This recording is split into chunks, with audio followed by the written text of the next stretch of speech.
All right. Good evening, everybody. Can you hear me okay? Excellent. Thank you very much for coming to our third installment of having Jeff Speck here with us in Scranton.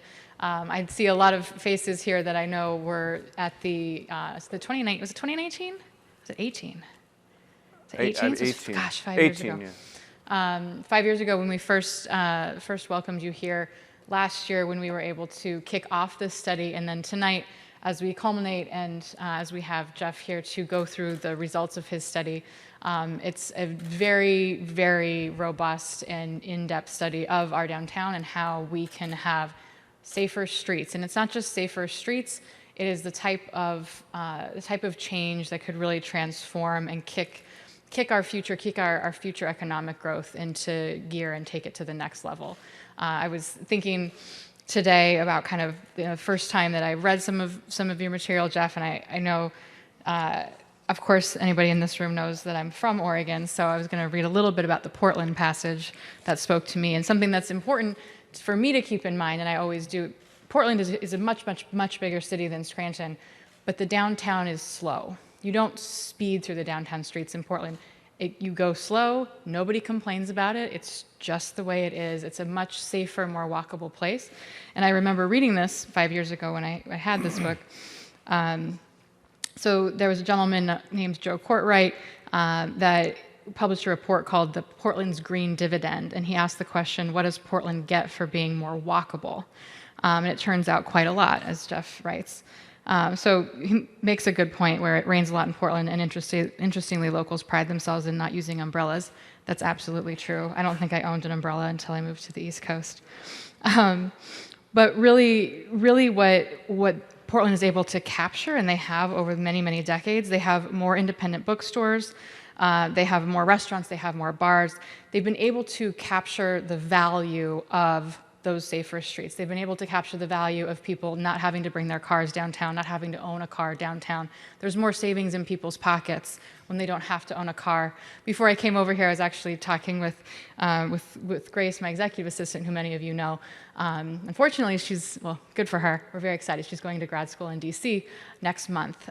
She's saying, you were in DC, do you need a car? And I said, you absolutely don't need a car in Washington, DC. You'll actually be a happier person if you do not have to move your car for street sweeping every single week. You will save money just in parking tickets if you have to take the train to Philly to get home. You'll be just fine. But these are concepts that not everybody who's grown up in a car-centered culture understands yet. And so we're very excited here to roll out this plan, this study that Jeff Speck has done for us, so that we can start to make Scranton a safer, more walkable city, to slow down the traffic, make it two ways in spots. You'll hear from Jeff about a lot of that. Get some of these stoplights that we have downtown. They don't necessarily need to be stoplights. The stop signs could actually be safer. I know that Binghamton has done that. They made stoplights into all-way stops or two-way stops, and that is actually going to be a lot safer. So it will take time, of course, and funding, which we are going to aggressively pursue. We're, in fact, already, as many of you know, we've got money in the rescue plan, and we've got matching dollars from the state for a lot of streetscapes. Of course, we wanted to wait to figure out how we want to implement the plans to do things right from the word go. But we'll already be using this plan for federal Safer Streets grants that will apply to next month. So we're already going to be able to utilize this. It'll take time, it'll take funding, but I really think that the outcome of what we're going to be able to do in the coming years with this as our base is going to help us become a safer city, and it's going to attract more growth. I mean, we already have a boom in residents wanting to live downtown. You see people walking their dogs around, you see all of that, but we want more of that, right? We want more sidewalk cafes. We want more people that are feeling safe to bike between the different, the job that they have somewhere else in the city or between the colleges. We want them to be able to feel safe with those different modes of transportation. And of course, I'd be remiss if we didn't mention that I have cautious optimism about Scranton getting that passenger rail link to New York City. That hopefully we'll get that announced in October. There's certainly no guarantees, but I do feel cautiously optimistic. This is the type of plan that we need to be implementing so that when that traffic starts to come, when you have tourists coming in from New York, when you have people commuting in, that we've got a more walkable, safer city to offer people, and one that's more robust and lively because more businesses have come, more cafes, more restaurants have come in, that there's just more activity more and more. I really think Scranton can be that community, and I am so excited to be able to introduce Jeff. I'll just give you a quick bio, the quick one, because I hate bios too. Jeff Speck is the co-author of the landmark bestseller Suburban Nation, an urban planner who advocates internationally for more livable cities. As the former director of design at the National Endowment for the Arts, he oversaw the Mayor's Institute on City Design, where he worked with dozens of American mayors on their most pressing city planning challenges. He leads a design practice in Boston. His TED Talks and YouTube videos have been viewed more than 5 million times. Welcome back to Scranton, Jeff.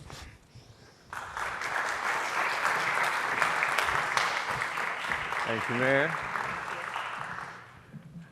Hi, everybody. Is this thing on? Can you hear me? Brilliant. Okay. So I'll wander in the middle. Thank you, Mayor. We met we've been meeting throughout this process, but we met just before I came over here, and it was a great meeting, and I realized afterwards, my gosh, I'm only 1 degree of separation away from hanging out with our president, so that was pretty cool. I have a ton to tell you tonight, so I'm not going to delay. And this has been a long time in the making. So here we are, presenting the Downtown Connectivity Plan 2023. My first talk here was 2018, indeed, so about 5 years ago, a little bit less than 5 years ago. And then a year ago, we kicked off this plan, also in June, in this hall. So that was the kickoff, so we're calling this the handoff. This is the night in which we basically, I hope, complete our services and hand the plan over to the city to implement. And I just want to make a point that you guys have been waiting for this a long time, and so much of what's in the plan is actually stuff that was already kicking around here before we showed up. The mayor and others and Ellen Cipriani and others who worked on it can relate. How many people showed up for our meetings, how many meetings there were, how much communication there was, and how much we learned from you all to put into this plan. A lot of the principles that I'm going to be sharing with you, I think all the principles I'm going to share with you are somewhat universal, but we made a lot of effort to cater it to Scranton, and a lot of the things that we said, hey, this should happen, you guys were already telling us that it should happen. So there's the plan cover. It's important that the city on its website, because you guys are going to want to see the plan, there'll be a URL, right? Someone shout out, will there be a URL? Yes. Yes. When you go to the city home, I'm hoping when you go to the city homepage, there'll be a way to navigate very easily and quickly and get to this plan. Ideally in the newspaper article tomorrow, the URL could be published. We have handed the plan over digitally, so you now have it. And we want everyone to access it. And what I want to do tonight is walk you through it so that you'll be able to use it yourselves and be able to educate other people. Because you the ones who showed up tonight, by virtue of your presence, are saying, we're the people in the community who care enough to share this with our neighbors and want to understand it well. It was very much a joint effort between Speck and Associates and Nelson Nygaard. Nelson Nygaard well outspent their budget, so I told Allison, who you met last time, that she did not have to come tonight. But she sends her greetings to all of you. And indeed, the team was myself and, by the girls' entrance, Allison Fletcher and Maria Rocha Buchel, who, it was a vastly mutual effort. And we've worked together on more than a half dozen similar plans like this one, so we kind of work as a single firm, even though we're two different firms. This might surprise you a little. I hate to not make good on a promise, and we promised in May that we would be presenting it to you in October, and now it's June. And what happened was, about halfway through, we realized that the amount of intersections that we would have to study, the amount of traffic counts we would have to take, the amount of actually research we would have to do to sell this plan to PennDOT was more than we had anticipated. And then we had to wait for the right season so that the counts wouldn't be student enhanced or Christmas depleted or any of those other things. So we kept working on the plan. As a result, we spent a lot more time thinking about Scranton than we had planned to, but we had to take a lot more counts and do a lot more data crunching, and that's why I'm here tonight in June instead of in October. At this esteemed building where Jane Jacobs went to high school, and that for what it's worth, I'm dedicating this talk to her, to the older Jane perhaps. But as you probably have heard from me before, it was reading this book from truly the prominent urban thinker, I would say the prominent American urban thinker of the 20th century. It was reading this book in 1982 that turned me into a city planner. And so I thank Scranton for that. And of course, I visited her house, and have made pilgrimage to the alleys that she walked down to the peanut shop, and read this book, Jane Jacobs' First City, which of course is a wonderful history of Scranton, as well as describing her role and her family role in minute detail, everything her family did in Scranton. So let's not dawdle, and we'll get right into the plan. The first thing is to tell you about the study area, which is basically what you see in this picture, but we rotated it. And this is a point of some contention because some people rotate it the other way. I just want to tell you that it's less distance to rotate it counterclockwise than to rotate it clockwise. And you know from Manhattan that avenues run north-south and streets run east-west, so I think we're right. But there are other plans that rotate it the other way, and no one could tell us which way to look at the plan. But all the drawings are going to have north slightly angled in this way. And the study area essentially is the heart of downtown up to Olive Street, over to the river, inclusive of Monroe, and then also South Scranton, which we're calling the Iron District, down basically to Birch Street, down Cedar to Birch. This is where we were asked to focus, and that's where we have focused. Now, this looks really boring, right? But allow me to explain to you the different parts of the plan. First of all, there are, and I will take you through, 9 different ways that we can make the streets in Scranton safer. And each one of those applies to some streets, to other streets, to different streets, but we're going to take you through those 9 ways and what those mean for downtown. Then we have a plan for every single street in the study area that needs some changing to be more safe. And I think it's every street except 4. So there's a way to make every street in the downtown safer. Then, because I'm interested in what I call deep walkability. And if you've heard me lecture before, you know that I talk about walking having to be useful, safe, comfortable, and interesting all at once to convince people who have a choice to make the choice to walk. So this is all about the safe walk, which is what we were asked to focus on in this study. But we also look at the useful walk, which has to do with housing, it has to do with parking and transit. We talk about the comfortable and interesting walk, which has to do with how buildings line streets and shape spaces and make them places you want to be in. And that also has an influence in the plan. And then finally, we end with next steps. So this is the structure of the plan. It's the structure of my talk tonight. So let's look at the safe walk and the different categories. But first, let's acknowledge that we're among the most dangerous place to be in the world, in the developed world, in terms of our streets and people dying in traffic as drivers or as pedestrians, that we have a pedestrian epidemic underway with new data probably since I last presented. And the data from 2022 is not yet out, but based on the first half of 2022, it will be about 100%, twice as dangerous to be a pedestrian as it was 14 years ago. So what's been happening? Well, there's been a lot of factors, the suburbanization of poverty, where poor people are living in places which were never meant to be walked in.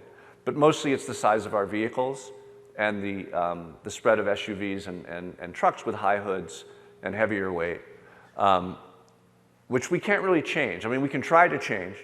We can try to have the federal government make new rules about car size and test vehicles for the safety of not just the driver and the passengers, but actually people outside the vehicles, as they do in Europe. But I'm not holding my breath for that one. So what can we do? Well, we can cause these vehicles to drive more slowly in our urban areas. You've probably heard me say before, a car going 35 miles an hour is 8 times as likely to kill you as a car going 25 miles an hour. And so anything we can do in our urban areas, in our walkable areas, to bring those speeds down is going to have a dramatic impact, or less of an impact, let's say, on the pedestrians in the street. And I love showing this image, which is a chart that Nelson Nygaard made 20 years ago. And it says basically, yeah, you can speed into town in your commute, and you can speed through downtown too. Or you can speed into town on the highways, and then when you get downtown, you can slow down a bit and make the downtown safe. And if you do that, it's going to add maybe 48 seconds to your commute. But is that too high a price to pay to have a downtown that's not just easy to get through, but worth arriving at? And this idea that just in these places, which are mixed use and walkable, that we make them safer and a little bit slower, is one that most cities are happy to embrace. And most even commuters are happy to embrace when they see the kind of downtown that flourishes when you are able to slow cars down within it. And your typical street, not even Mulberry, but your typical street downtown, some are better than others, but it feels like it's a place to go fast and not a place to go slower. And you have the car crashes to prove it. This is 10 years of crashes with injuries, right? So hundreds and hundreds of crashes in our study area, injury crashes. And these are pedestrian injury and death crashes. Interestingly, on Linden Street was the one fatality in the study area, Linden and Washington. But a lot of injuries. And based on the maps, I have to conclude that this one on Cedar was a car crash, not a pedestrian crash. But we saw shrines like this walking around the city. It's not unusual, because most American cities invite speeds that are too high, but it's something that we should want to fix. So I'm going to take you through these 9 categories as fast as I can. The proper number of driving lanes. These are things that you can change in your downtown to make it safer. The proper number of driving lanes, avoiding one-way streets, replacing unwarranted signals with all-way stops, as the mayor mentioned, providing proper walk signals and proper crosswalks, lanes of the proper width, continuous on-street parking, including bike lanes, and providing street trees. So those are the 9 categories we focused on. Every city, there's about 8 to 12 different categories. These are the 9 that matter here in Scranton. So the proper number of driving lanes, we always look for places where you have more lanes than you need. Because if there's more lanes than you need, then the street looks more like a highway. You have further to cross. People are encouraged to speed. This was Oklahoma City, which was probably the biggest project I've ever done in terms of what was invested in it subsequently, because Prevention Magazine named them the worst city for pedestrians in the entire country. We did a walkability study where they decided to rebuild the entire downtown core of streets, every street in about 50 blocks. And we right-sized them to the amount of traffic that was on them, knowing, and this is an important number, a two-way, two-lane street without turn lanes can handle 10,000 trips per day. So you look at the numbers and you say, where is that possible? So this street was a 3-lane one-way. 1, 2, 3. 3-lane one-way, we were able to make it a 2-lane two-way. This street was a 4-lane one-way. We were able to make it a 2-lane two-way with railroad tracks for a tram in it. This street, Sheridan, was the busiest street through downtown. We were able to narrow that as well. And I always say this is what you do when you have money. Because they were building a new tower downtown. They had $200 million extra to spend.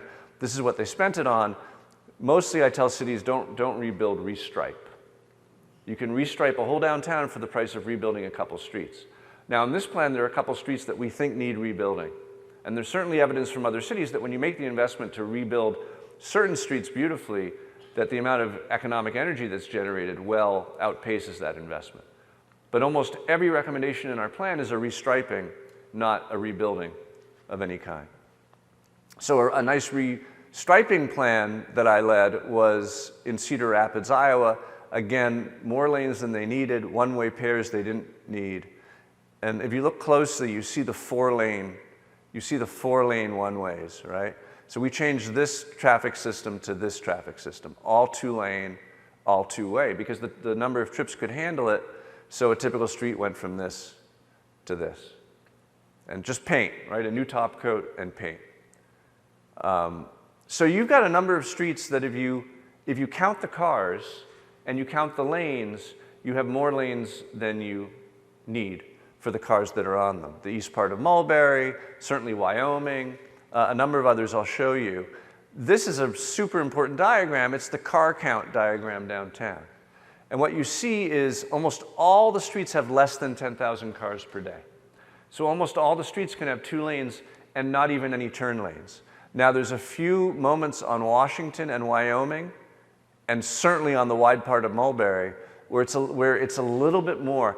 Here it's a lot more than 10,000 a day, and we're not making bold proposals for this part of Mulberry as you come into town from the west. But all the others, if they top 10,000, Jefferson, Wyoming, South Washington, it's 11,000 or 11,500. And so what that means is maybe you need a left-hand turn lane at certain intersections, and that's what happens when you are hovering above 10,000. This is a chart of 23 different streets that were all dieted across North America from 4-lane down to 2-lane plus occasional turn lanes, or a continuous center turn lane for the heaviest travel, but 3 lanes, not 4.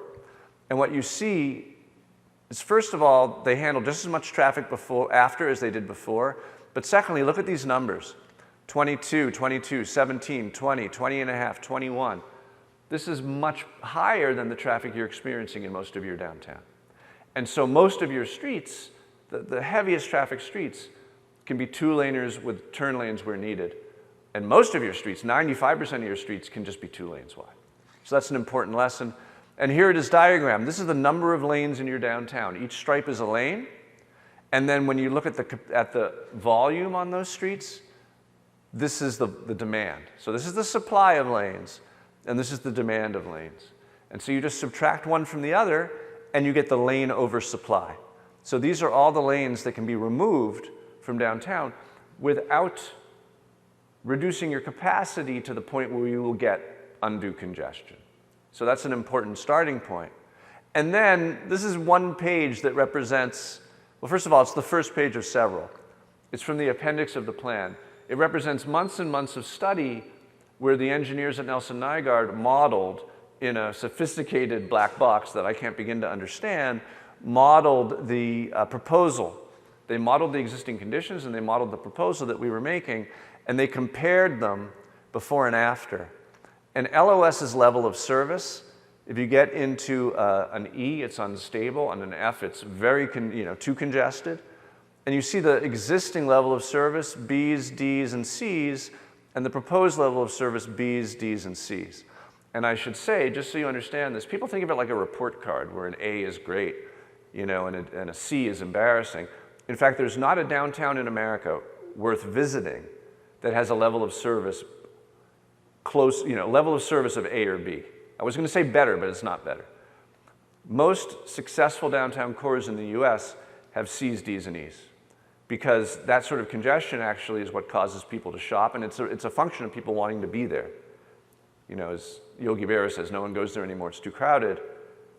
The level of service D is the proper goal, actually, and the plan is putting us at a smoother, faster travel than that. So that's the first thing. Second, avoiding one-ways. As a planner, you hate to have a rubber stamp. Like, you hate to go from town to town and do the same thing. This has become my rubber stamp. Action number 2 and number 3.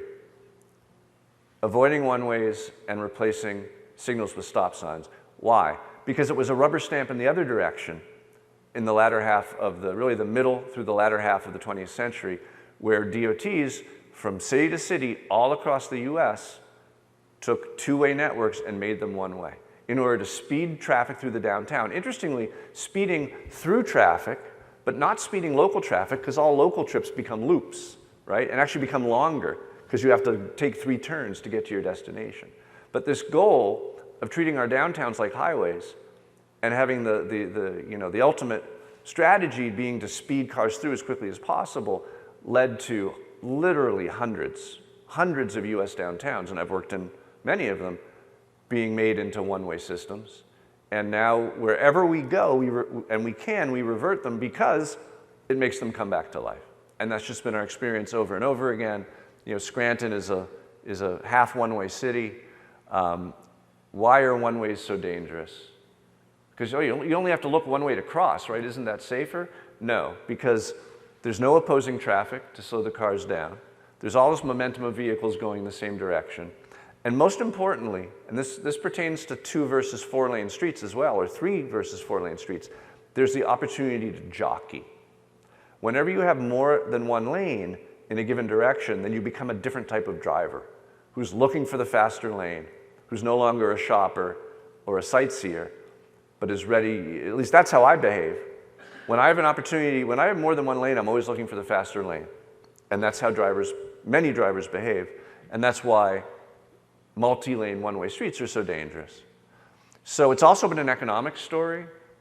This article was published in 2009, The Return of the Two-Way Street, talking about Vancouver, Washington, where they brought it back to life by finally convincing the state DOT to go from one-way to two-way. The number of vehicles per day on the street stayed the same, but the stores got twice as many visits because of the two-way traffic. This is Louisville, Kentucky, where these 4 streets were part of an entirely one-way north-south network. They decided to revert Brooks and First back to two-way traffic while keeping the 2 adjacent streets at one-way. In the 2 ways, car crashes went down 48%, crime went down 23%, and on the 1 ways, crashes went up and crime went up. And that's been the experience in city after city, as well as impacts on shopping and businesses. This is New Albany, Indiana. I did this plan to revert the entire one-way downtown. It was an all one-way downtown. The plan was to revert all those streets back to two-way travel. They were very worried about it. The mayor was worried about it. The fire chief, the police chief were very worried about what it would mean. And it took them 3 years, and then one summer they did the whole thing after some neighbors and merchants fought for it for 3 years. And I got to visit the mayor a few years later. Two-way streets reversion has turned out even better than expected. Traffic has slowed. Pedestrians feel more confident and comfortable walking. Business is up, and more families are moving to New Albany. And that's great. That sounds like a mayor. But the real story was from the police chief, who had been one of the biggest opponents, who said in his 28 years as a police officer, he's never seen a better scenario for public safety. Speeds have been reduced, crashes are down, and response times to calls for service are far better than they've ever been. And you know, the toughest nut to crack often in these communities making these changes is the emergency services, because they like having those extra lanes to pull over and that extra ability to speed past parked cars. The police chief and the fire chief here and their departments have been very cooperative, and they understand. They understand the benefit of not having to loop, and they've actually been very supportive of this proposal. In my book, Walkable City Rules, which is my 2018 more technical book, I have this list of 2018 list of cities that have done these reversions. And what's most remarkable isn't that it's about 80 cities, and there are about 20 more now that I know about. About 100 cities have made these reversions. There's not a single, every one of them, I can tell you from my Oklahoma City experience, where our proposal was rejected before it was finally accepted for being sure to cause gridlock, which of course it never did, that when this happens, you never get a traffic problem. At least that I'll be honest, I've never heard of there being a traffic problem, because people adjust, and the streets often have extra capacity. And Binghamton actually, I did this slide wrong. Binghamton didn't revert its system. Binghamton is an example of the next thing I'm going to show you, which is signals to stop signs. Now, do you need to revert Penn Ave to, who's a good student in the audience? Do we need to revert Penn Avenue to two-way traffic? And why? Because there's only one lane, right? So you can't jockey. Plus, it works great. People love it. And by the way, you couldn't build this today in Scranton. The fire chief said it wasn't allowed. I said, how did they build it? And he said they didn't ask. And they built it. Now you couldn't do it again because it's tighter than they like to see, but as you know, it's probably the best shopping street downtown. But you've got the foursome of Biden. I've got them in the wrong order, but Biden and Adams and Linden and North Washington that surround the court, conveniently surround the courthouse square and make it so you can't even do a one-way loop around the square because of the different directionality of the streets. And those are the ones to focus on. And those are the ones that we believe need to be and can be reverted to two-way travel quite quickly. These little bits, not really bothering anyone up here on Northern Franklin, or the piece of pen I just described to you, or when you come off the freeway, the expressway on Biden, that's too hard to revert because of this signal right here, or this little side street that has very little traffic. Those are streets that don't need to revert because they're not really a problem. But these streets are a problem. They're the heart of your downtown, and it just gives me a real warm and fuzzy feeling to know what maybe you can't imagine yet, but what that I know in my heart, which is when these are one lane in each direction, two-lane streets, your downtown will be a very different downtown in a much safer, more positive way. So that's the recommendation. You'll notice it forms a hashtag. I've got the hashtag ready for you for Twitter, Scranton Two Ways.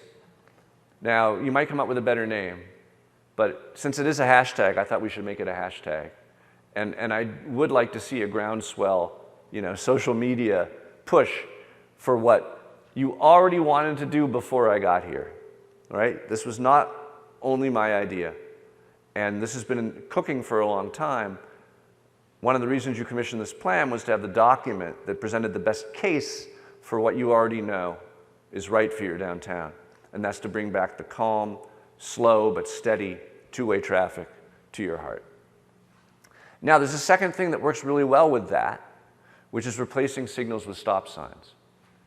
When you have a multi-lane one-way intersecting a multi-lane one-way, you really can't put an always stop sign there because no one knows who goes first, right? No one knows who goes next. But when it becomes a traditional intersection of two-lane, two-way streets, of course, that's how always stops typically function. So the reversion to two-way travel actually introduces an opportunity to put stop signs back where the signals are. There are also other intersections downtown that don't have multi-lane travel that have signals that aren't really warranted, and we can change them to stop signs. Why would we want to do that? Well, because we've studied it. Oh yeah, we're a little over-signaled in the US. We've studied it, and the huge study happened to be done in Pennsylvania was in Philadelphia when 472 signals had to be replaced by always stop signs because the warranting rules changed.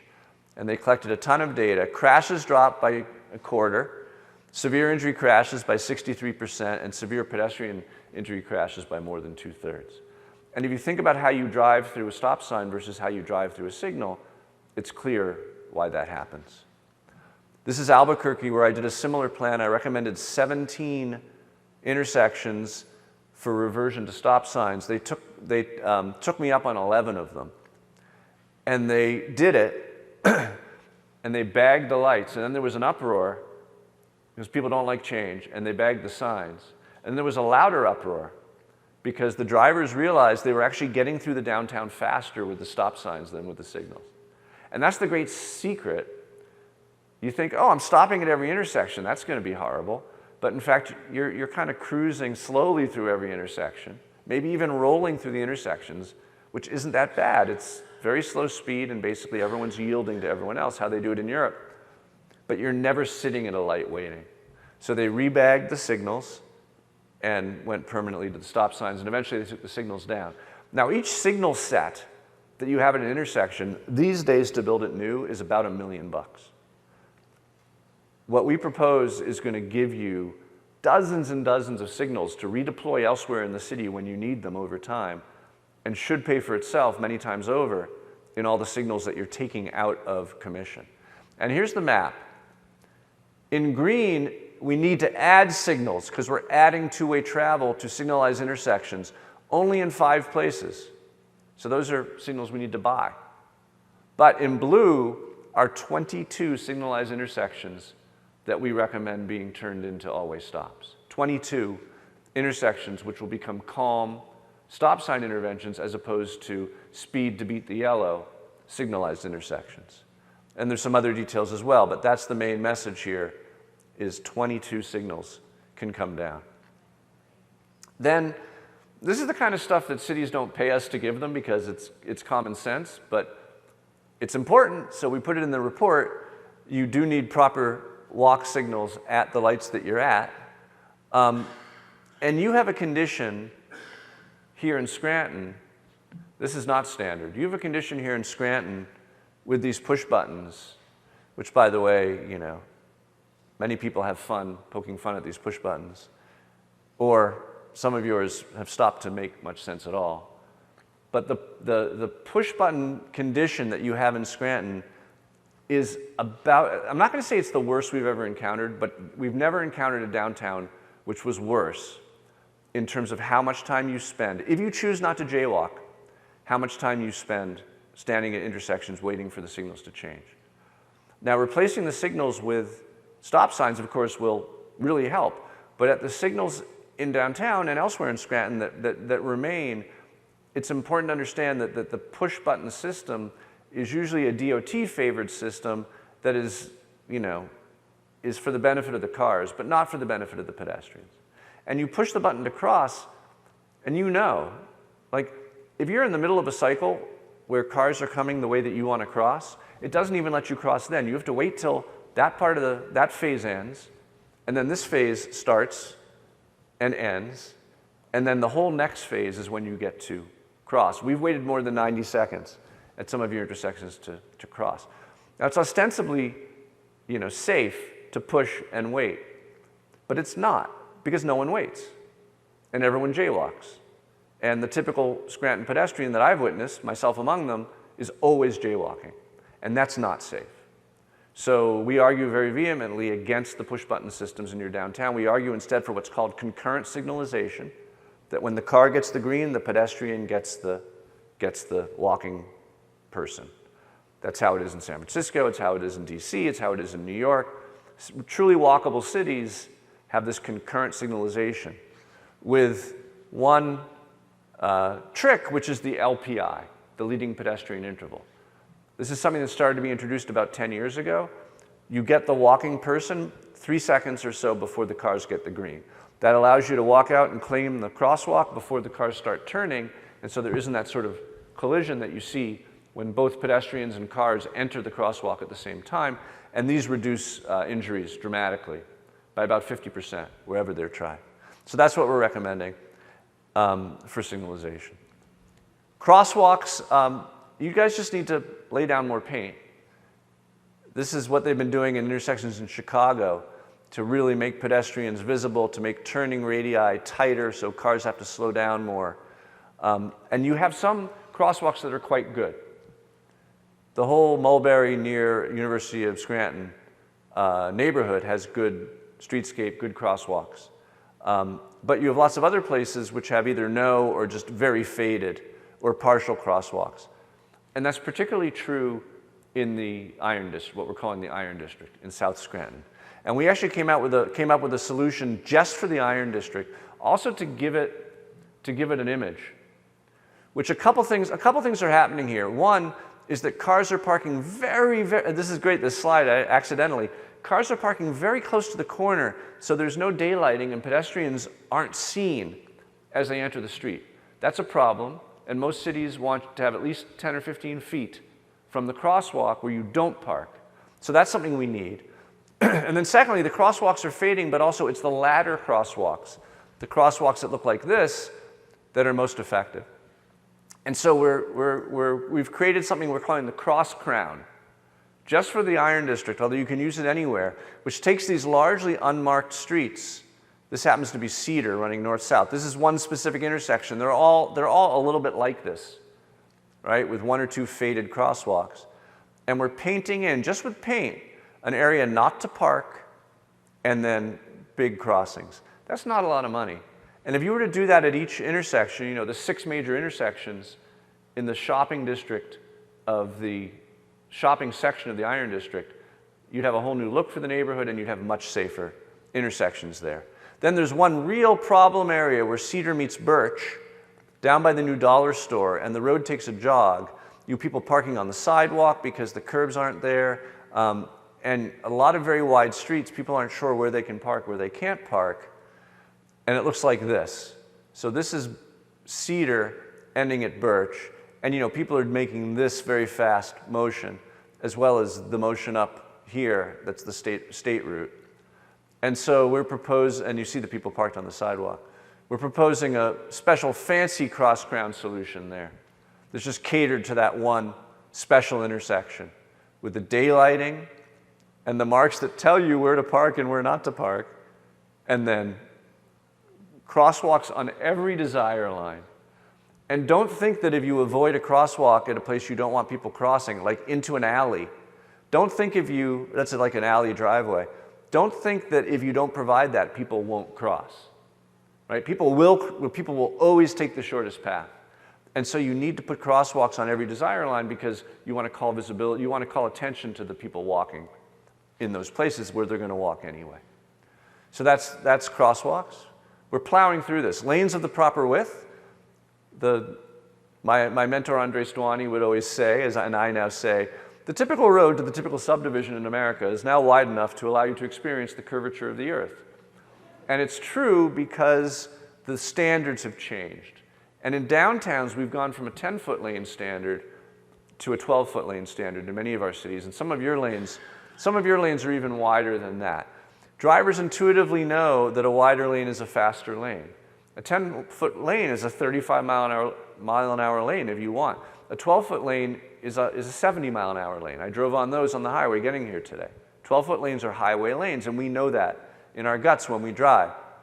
NACDO, thank goodness, the National Association of City Transportation Officials, has now come out very firmly and said lane widths of 10 feet are appropriate in urban areas and are safer than wider lanes.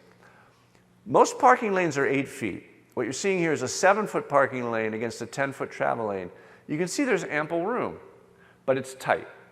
It's tight enough to cause people to go a little bit slower, and it's not so tight that you get mirrors hitting mirrors, but larger vehicles, what happens? The larger vehicles slow down.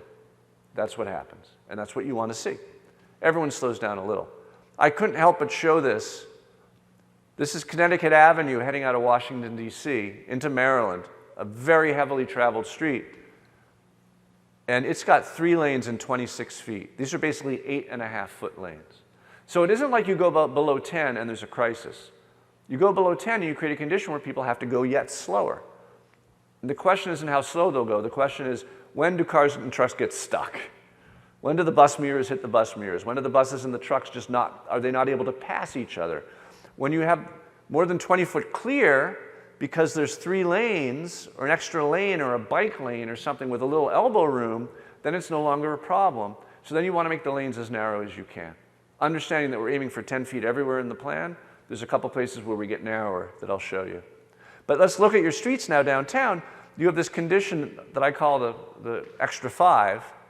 Linden Street, it should be 10, 10, it should be 7.5, 10, 10, 7.5, which would be 35 feet, but it's 40 feet, right? That's Linda's extra 5 feet. North Washington, 40 feet instead of 35, plus 5. So this technique of turning the wide lanes with no bike lane into, now, this is not an ideal bike lane, right? It's in the door zone. I mean, until 10 years ago, it was a pretty standard lane. It's not our favorite kind of lane, but what it does is it creates a narrower area for the cars, and it does welcome the bikes into the street. The bikes tend to bike towards the outer edge, and it is a safer street than the alternative by a long shot. So we fill up that extra 5 feet with a bike lane. Continuous on-street parking is the next thing, this barrier of steel that protects the curb from moving vehicles. There's almost nothing better than parallel parking to protect a sidewalk. I've shown you guys before, this is happy hour in Fort Lauderdale. Until my walkability study was complete, you weren't allowed to park on the outbound side of the street during rush hour, which is also happy hour. This is happy hour on the park side of the street. This is happy hour on the unparked side of the street. Because no one wants to be on a sidewalk that's not protected by parallel parking, because this is what it feels like to be on that sidewalk. And so you have a lot of streets that allow parallel parking. You're not typically lacking in parallel parking, There's a few streets where I'll show you where we can add a lot that's missing. But you have a lot of streets that no one's parking there because they're a little bit further out of downtown. And so Franklin feels like, it's got two 19-foot lanes because no one parks there. And you do vary your pricing as a good parking plan does, pricing the parking more in the more desirable places and less in the less desirable places and least in the lots, right? But there isn't enough variation, and you're still charging money to park on Franklin. You're still charging money to park on Mifflin. And so people aren't parking there. And so the idea is, let's encourage that. The folks who don't want to spend money, who don't want to fight the meter machines, right? They will enjoy the opportunity to park in downtown for free. And so we've actually done a plan. I'll get into more in a little bit. But we've done a plan where what you see here in green and in orange are all new spots. They're either new spots that are added. These orange spots are all non-existent parking spaces that we're adding, because in fact Franklin's missing a flank of parking. And all these green spots are existing spots that we say you should make free. And that means people who don't want to spend any money parking will park up here. They'll make those streets safer, and they'll clear out the most valuable spaces for the people who are willing to pay to park closer to their destinations. Now you see a couple other things here that I'll elaborate on more.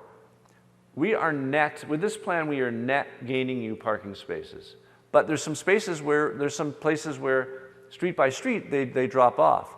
To put proper bike lanes in Linden, which we're designating the principal east-west corridor in the center of downtown, and then also in Vine, which is 2 streets away, you lose one flank of parking in those streets. But there's additional parking being added around that make up for it. And then moreover, for example, here on Vine, which I know is very important to the public library to have as much parking as possible, we're losing some spots on the top, but we're gaining all these spots a short distance away. Now, a very kind and thoughtful trustee for the library wrote me with a bunch of requests for the plan, most of which actually don't work for the plan because they were about closing streets to make more parking for the library or having library-only parking on streets, which serves the library very well, and the library's audience is people we want to serve well. But the whole point of on-street parking is to put people some distance from their destination, and of course to have it shared by everybody, because it's super inefficient to just designate parking to one audience when the sharing is what creates the efficiency. But also, the way that downtowns have street life is actually people park a block or two away from their destination. You have handicap parking when you need it for the people who need it, but we want to see people walking in these streets to get to the library. Including bike lanes, it's so important. What's changed these days so much isn't the design of bikes, which I believe are the best invention of humans.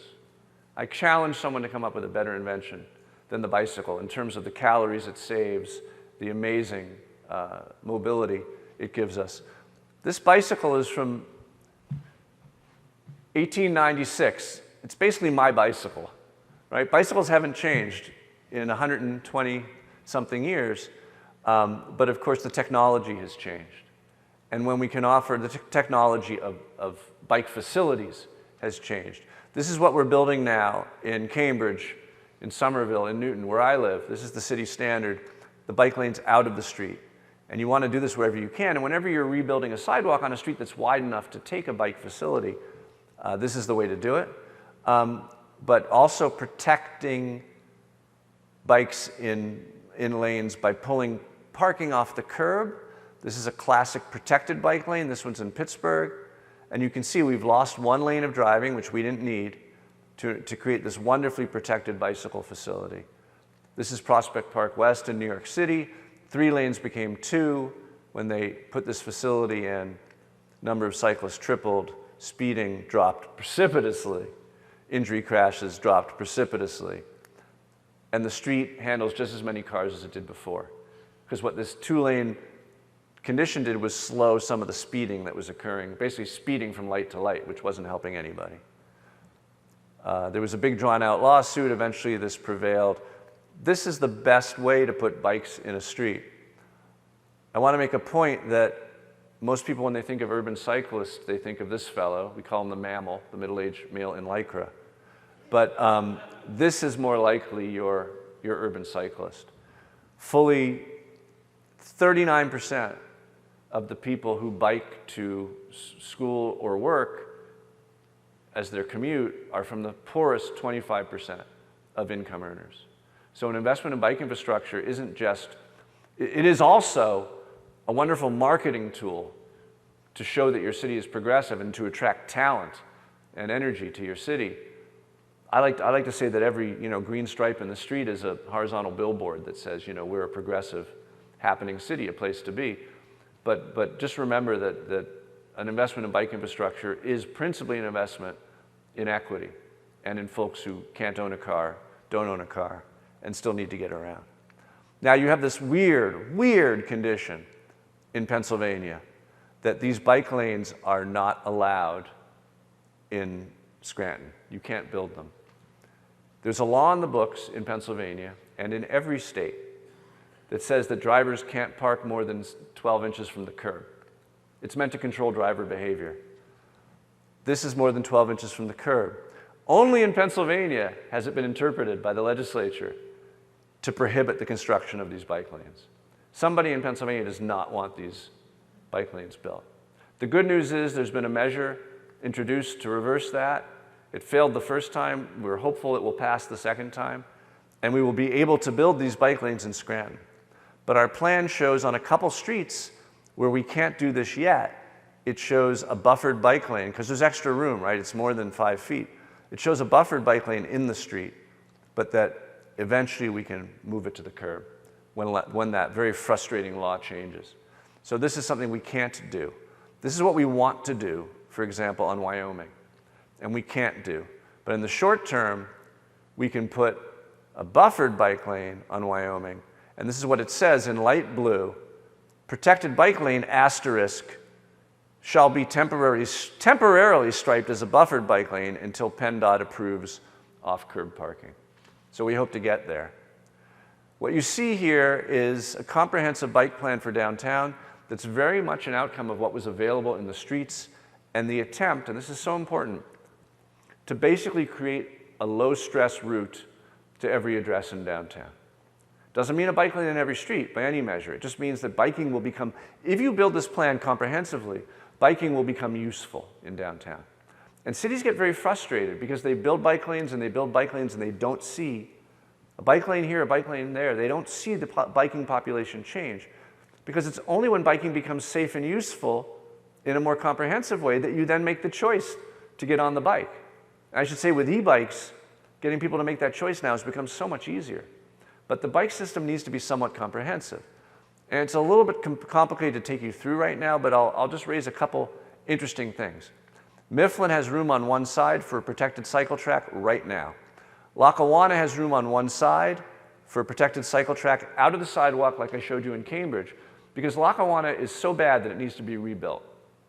And there's a couple streets in the downtown that I'm recommending rebuilding. Lackawanna is one of them, and when you rebuild it, you can put a cycle track out of the street in the southern sidewalk, which is wonderfully not interrupted by curb cuts except for twice along its edge, because the train, the train tracks are there. So that's suggested. Linden Street and Vine Street are designated for bike lanes in both directions because there's room for them, with the removal of one flank of parallel parking, which we replace elsewhere to keep the number of parking spaces up. And then Wyoming has those 2 extra lanes in it that can be dedicated to super wide buffered bike lanes that eventually become protected bike lanes out of the street. And then the only trick, and then of course Washington heading south has tons of extra room in it, as does Cedar and Matz. All these streets down here are super wide and have room for buffered bike lanes in them, as I'll show you. The only trick is, remember I told you that Adams and North Washington had an extra 5 feet in them. So it makes sense to split that pair, northbound and southbound, so that traffic may switch to 2-way, but the bike traffic will be 1-way through that system, because you can only fit one in each street without losing parallel parking, which is very important on those streets. especially up here on Adams, north of the square, where there's a nice little retail heart. So I like to quote Brent Totter, and my friend who was chief planner of Vancouver, and someone's asking, do we need those bike lanes? No one's biking. It's hard to justify a bridge by the number of people swimming the river. And that's what a bike lane does for you, is it makes it possible to get across the river.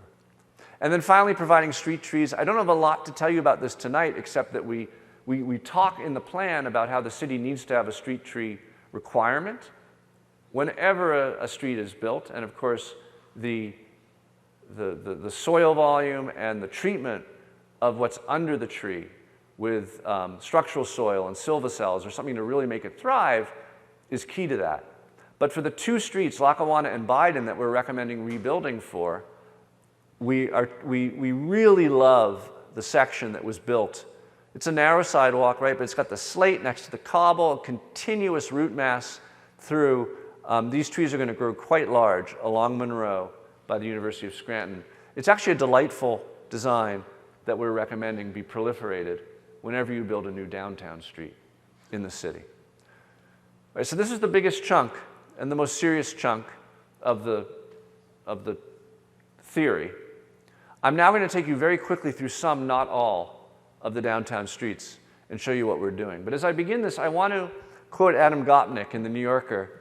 This takes a little thinking about, but it's absolutely true. It says, cities are their streets. Streets are not a city's veins, as they're often called, but it's neurology, it's accumulated intelligence. And our streets are where they are the public realm. In our cities, they're where society meets, they're where society advances, and they're not just for moving vehicles. And so that's motivated the plan.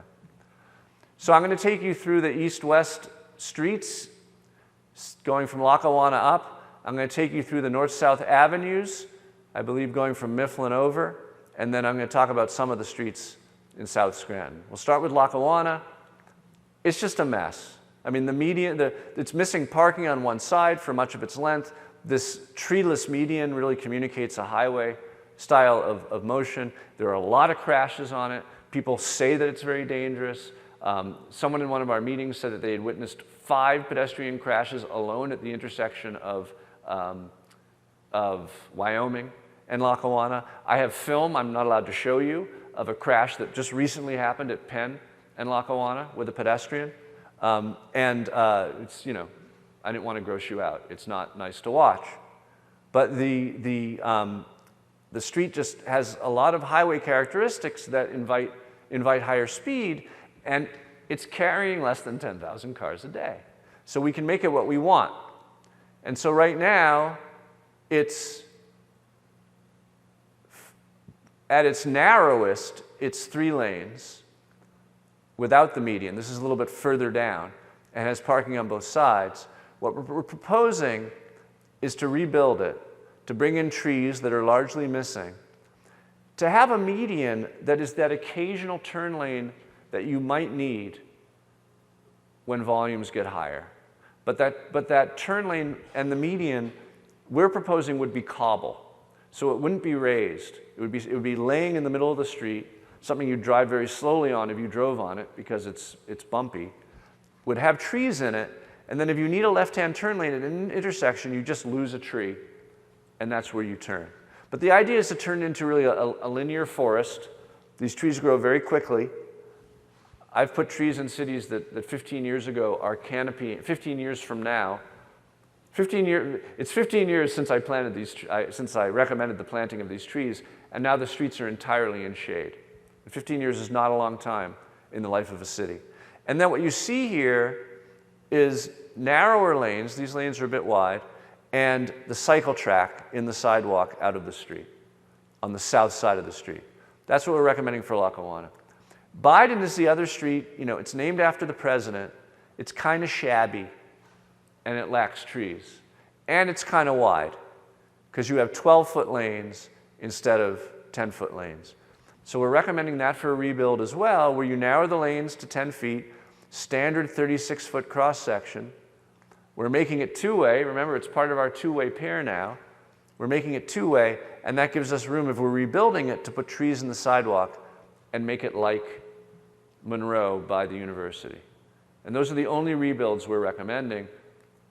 I was going to say this later, but just so you're not so skeptical, there's never been a better time in history to get federal money to rebuild streets in the US. You're probably aware there's a multi-billion Biden program that Buttigieg is leading that's all about making downtown streets safe. And so we're going to apply for that pot of money, other people's money, and I'm optimistic that if there's a strong proposal for these two streets, Biden and Lackawanna, that rebuilding could be paid for with help with a federal grant in this style. Then there's Linden Street, the next part of the two-way pair. It again has an extra 5 feet or more in it. And this is the street where I suggested we do lose one flank of parking. If you want to have a comprehensive bike network, then we need a bike lane in the center of downtown. So we're losing one flank of parking in order to have two-way bikes in Linden Street and narrowing the lanes from 12 feet to 10 feet. Mulberry, not much we can do with Mulberry. Mulberry is a state route, at least to Jefferson, and then it's not a state route. Our ability to change it is much less because it's a state route. What's really important is that we focus on crossing Mulberry, not walking along it because no one wants to walk along it in the center and west segment. But crossing it needs to be a focus. And there are a few places where even if you imagine tremendous growth in traffic, which we don't expect, there's a few places where there's particularly like, this is just off the bridge heading east. There's an extra turn lane that the traffic counts simply do not demand. And right turn lanes generally they do very little to speed traffic up because, a left turn lane, you can see why you want that because people have to wait to turn left, but you don't have to wait to turn right. And so right turn lanes endanger pedestrians without really speeding traffic up.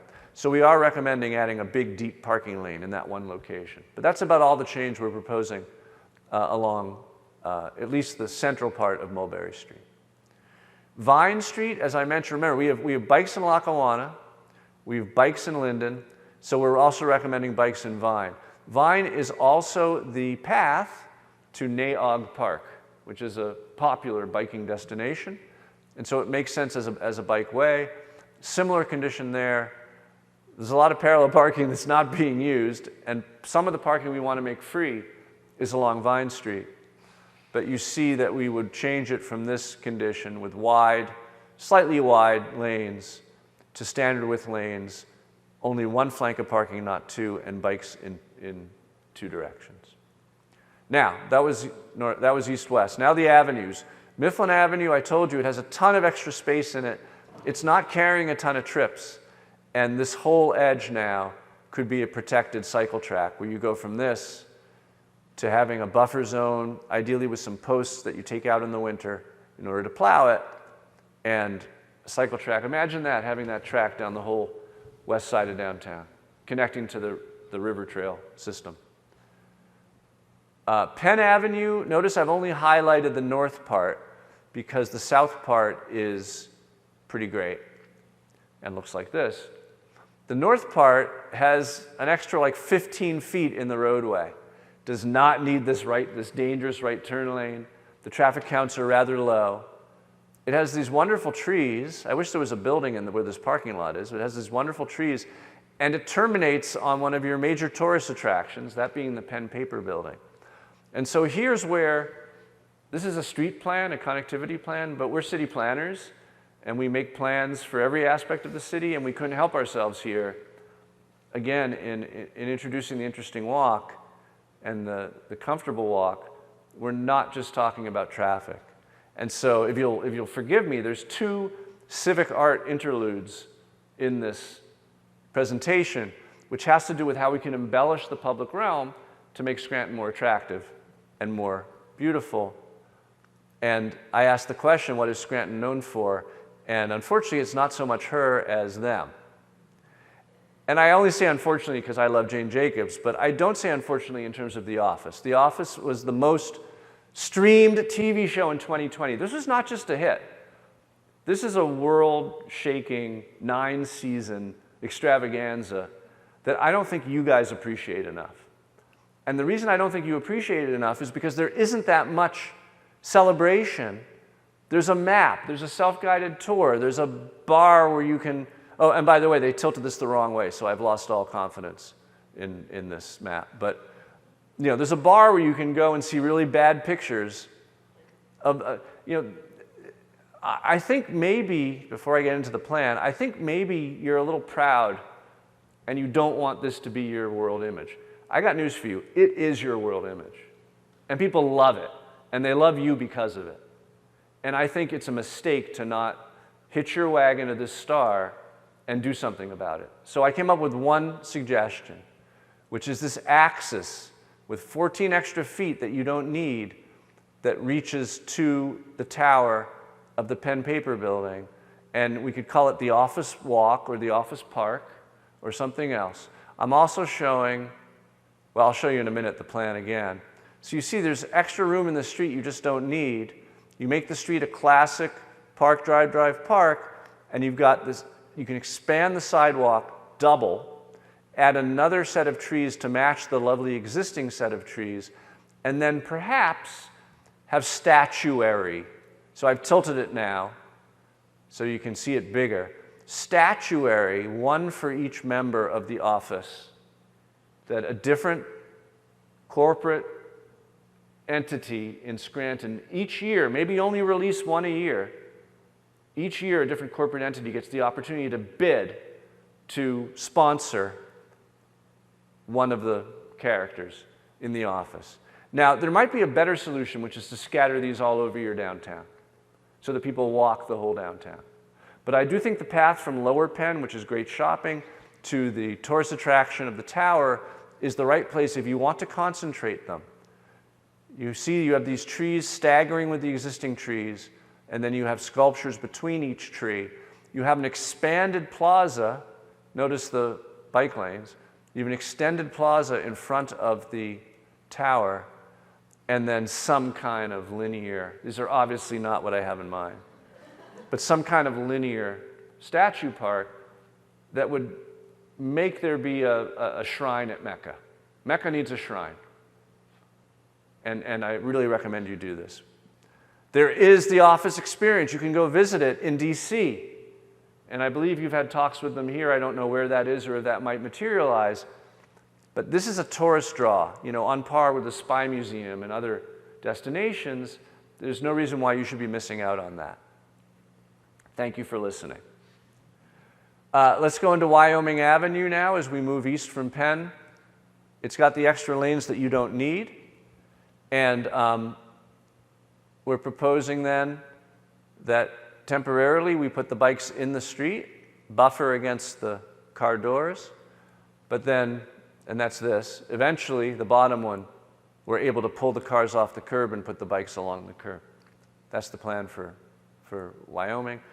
Washington Street, North Washington, is one of these streets with an extra 5 feet in it. So we're proposing the single bike lane that's the pair with Adams.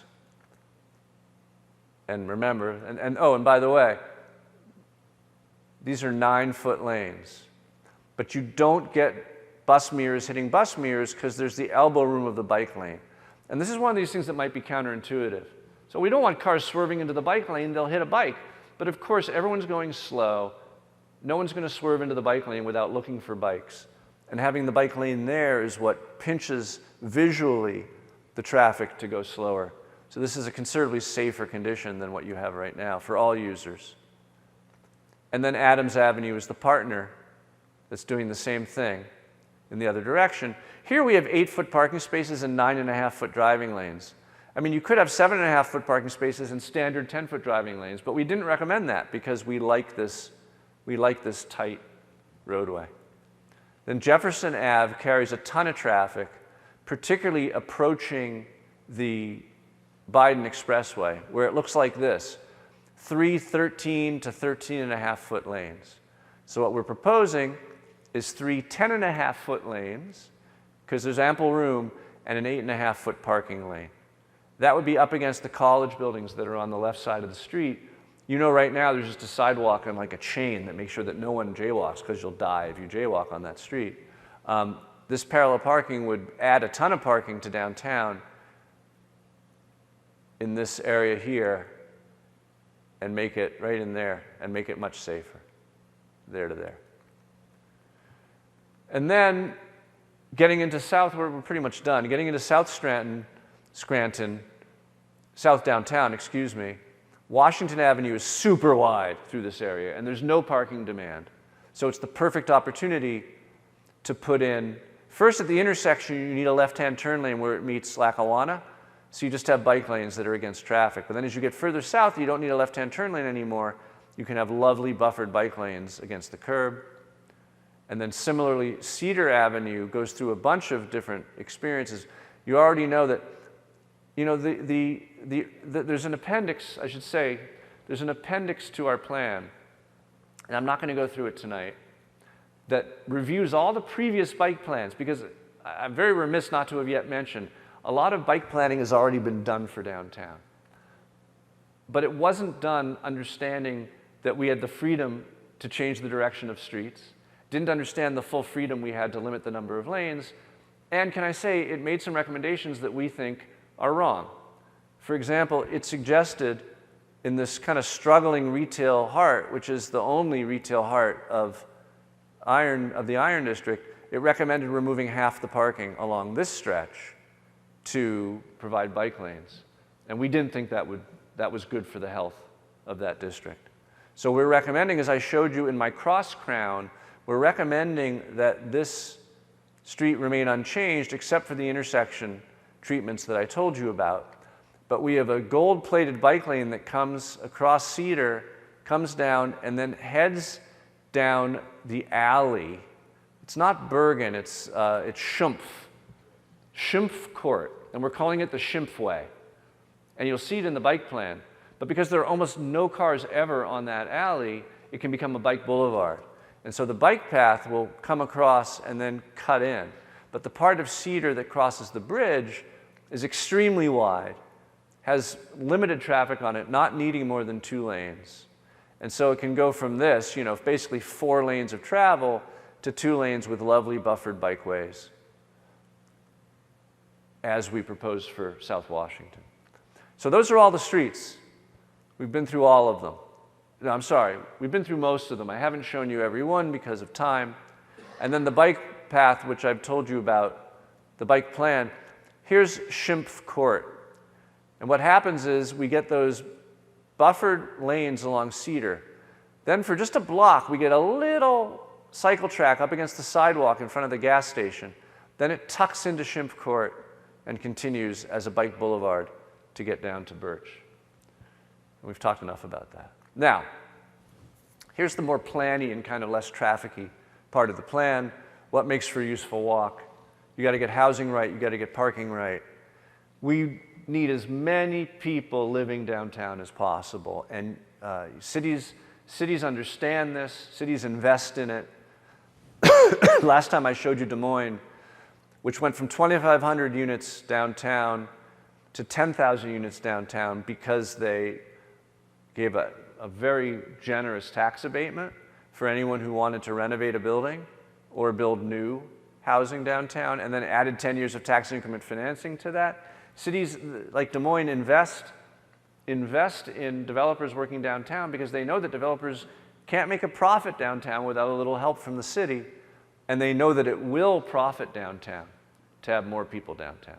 As the mayor mentioned, you have a lot of people living downtown compared to before.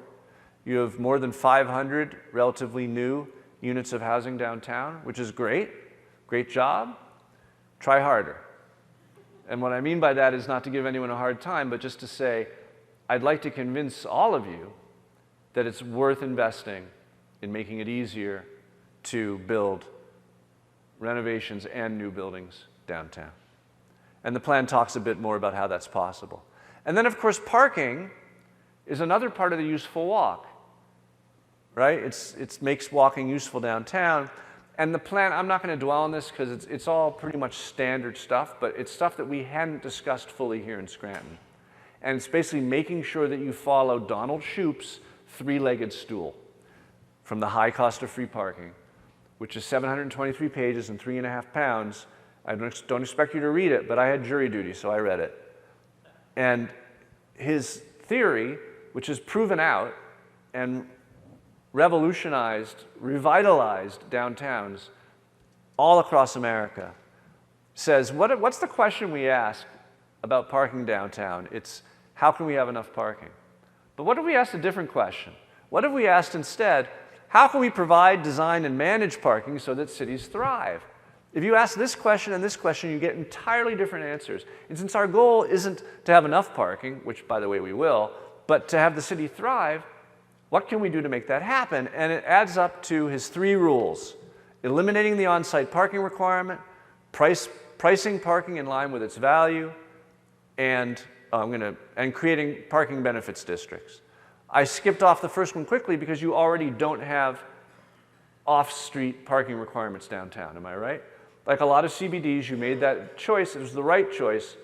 Developers building housing downtown should be able to decide whether they want to provide parking or not, based on the kind of tenants they want to have. And guess what? If you provide buildings with no parking, then the people who end up living in the building come without cars. And those are much better neighbors in terms of your experience on street than neighbors who come with cars. I should mention, well, no, I'm not going to get into details because I want to go fast. Price parking in line with its value. This is what I was talking about earlier and why you want to make some of the parking in downtown free, so that you get one empty spot per curb face on every block. I always say Daddy Warbucks should be able to find a spot near the Furrier. You want the people with money to spend to find a place to park. The people who have less money to spend will happily park a little further away, and your merchants will do the best. It's 85% occupancy of every curb face is your goal. And then finally, if you find out that, for example, and by the way, this pricing can vary around the clock. You can have different prices at different times of day.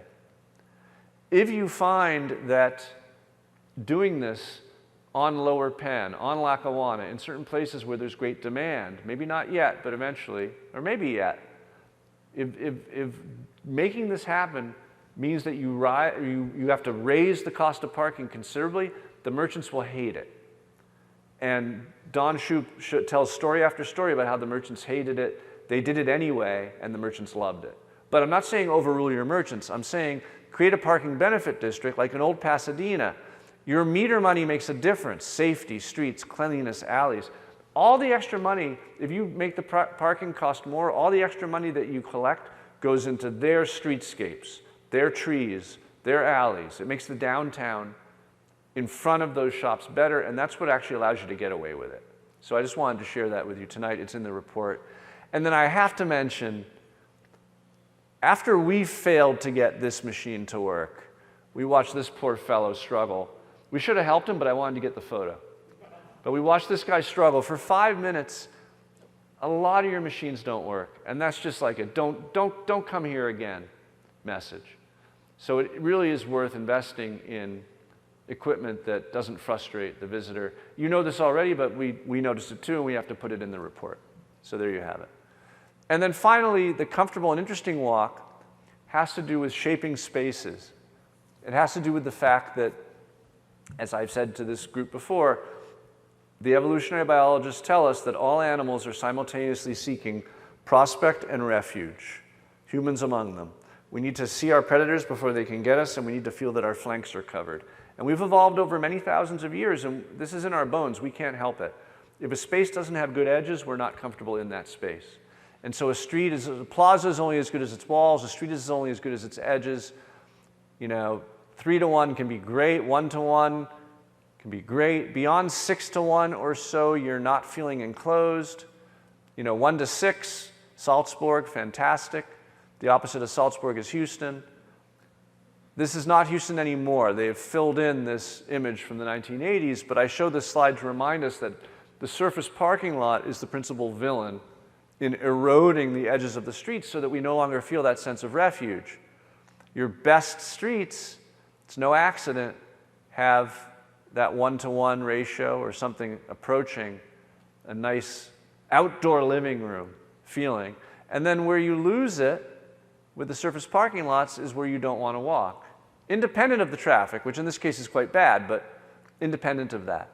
And you have some very well-placed, important parking lots that need to be buildings in some important spaces. So this is kind of the more sophisticated part of the study and kind of the most fun to do. This is called a frontage quality analysis. It's entirely subjective, but not really. It's based on, are there buildings lining the street, or are there parking lots lining the street? Are there dirty yards lining the street? How tall are the buildings lining the street? Do I feel enclosed and comfortable? Does it feel like an outdoor living room or a tarmac? And so they drive me up and down every street, and I say, you know, A, B, A, B, B, D, F, right, as we go along. And that creates this map which is telling you how spatially contained the streets are, which is part of telling you how likely people are to walk on these streets. That's only part of the discussion. The other part is the anchors, where we try to identify every building or site or landscape or monument or parking garage that is either receiving or disgorging large amounts of pedestrians, like the university and the college and the city hall and you know, the mall and the train museum.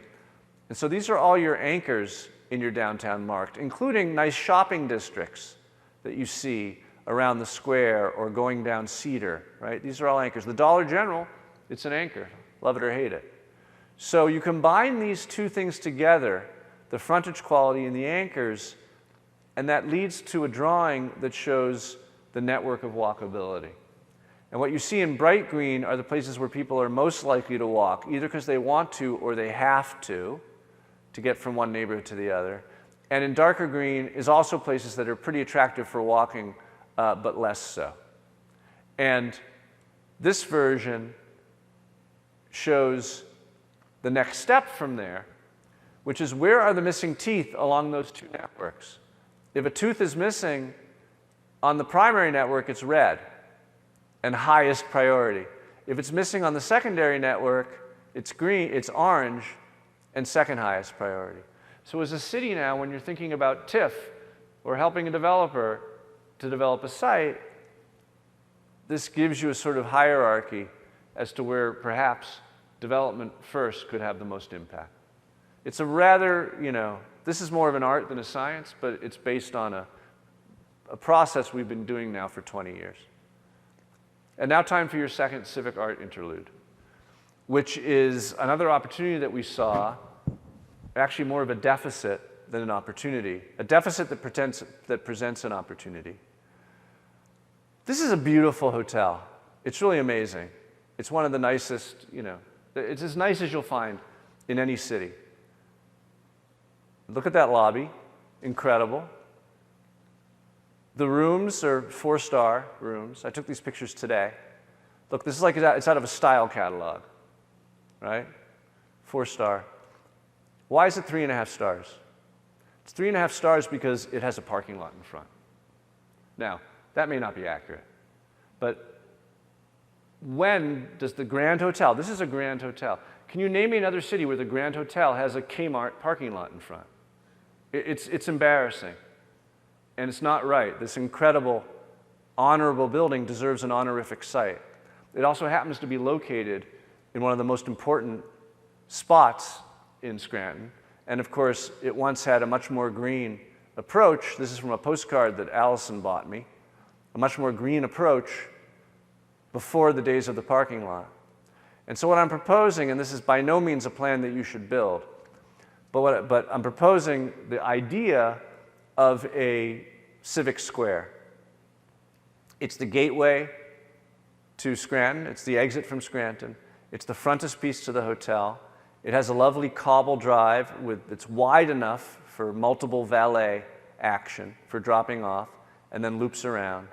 It has a parterre and different, you know, spaces for hanging out that terminate on a fountain that celebrates the corner, hopefully with something vertical. And it gives you a center for this edge of town, this edge of downtown. This is the view from my hotel window. There's plenty of parking. And what happens at these grand hotels in every city is you valet, or you drop your spouse off and then park and come back. But it's very normal to go half a block with a nice little walkway, to go half a block and park away. I'm saying all this not to convince you, but to help man you with arguments that I presume you probably need to convince the Radisson to give up their parking lot. But if they think this parking lot is in its current condition is adding to their cachet or somehow making the room rate higher, they're wrong. This will be a 4-star hotel when it has a 5-star garden in front of it. And I am recommending that, right now there's a little plaque in the town square along with all the other heroes, and there's of course a plaque at Jane Jacobs' house, but I am recommending that we call this Jane Jacobs Square. And this guy gets all the attention, but we need to give it to her as well. So that's the other civic idea, but now understanding that this perhaps is the grant request. And it's conveniently located at the nexus of Biden and Lackawanna, the 2 streets that we're recommending rebuilding. So you have wonderful new street terminating at the beautiful green, and then also Biden, which is 2-way, also terminating on that green. I think this is a diagram that you can achieve. So that was my second civic art interlude, but I want to go back and say that this plan is really about the streets. And that's the serious part, and that's the part to attack quickly. There's a final chapter called Next Steps, where we talk about, of course, first and foremost, get the money. And here are some things that money can help. Second, the big kahuna is the 2-way reversion, just the hashtag, but then the 22 signal elimination. Those 2 things together alone, not that I'm recommending against all the other recommendations in the plan, but those 2 things alone will transform your downtown in ways that even I can't begin to understand. But I know from other cities it will be night and day in terms of how it feels to walk around your downtown. Then focusing on the bike network and where you can make it complete enough so that you generate that biking culture. And Allison sent me one note before this talk. I didn't ask her for notes. She sent me one note. She said, please be sure to remind them that biking culture is not a function of climate or topography or any other factor as much as investment. And we see that in city after city. You're not that different. If you invest in bikes, if you invest in bike facilities, you will get a ton of people biking in your relatively flat downtown. And then finally, Biden Street you see here and Lackawanna Avenue in this diagram as the big potential investment. And then finally, there was a point I wanted to make about, and I should have made it when the map was up. But I do those walkability analyses for every city, and they're always different. Most of them have patches of, I'm talking about the frontage quality analysis. The frontage quality analysis are these streets where it's an A or a B, where everything's great except for the traffic. And maybe the traffic's okay, but probably, particularly in Scranton, it's a great urban realm, but the street is dangerous. And you do that in different cities, and you find patches, you find areas that need to be connected. Nowhere have I worked in a city which has such a good, robust, centripetal, which one is inward, centripetal or centrifugal? Centripetal, I think. Centripetal high quality of street spaces. The heart of your downtown is mostly quite walkable in terms of the frontages that surround it, the comfort and the interest of those streets. And the closer you get into the center, the better it gets, which you don't see that often. And of course, your heart is the courthouse square, which just sings if the traffic were just a little bit better. So you have tremendous opportunity to change things dramatically. You've got everything going for you except the safety. And that's why I'm so confident that when your streets are safer, when the signals are gone, when the push buttons are gone, when the bikes are in, you will have an incredibly popular, walkable, attractive downtown. So that makes me very excited. So that's the whole plan. We've gone through it. I have one comment. This is a booster talk to prepare you for your negotiations with PennDOT. And I've done a bunch of walkability studies, and the ones that have seen the least accomplished have been in Pennsylvania. And the reason is that you don't control your streets as much as other states. In Oklahoma City, there were no state roads to worry about. In Cedar Rapids, there was one state road. That was the one road that didn't change. And state transportation agencies, at least until recently, their mandate is to move cars. And so you have to convince PennDOT, you guys have to convince PennDOT that these reversions are okay. They own a number of streets in your downtown. They own all the signals. They have veto authority over all the signals in your downtown. But we've been working with them in this plan. They understand what we're doing. This will not surprise them. We've been talking to them for a year.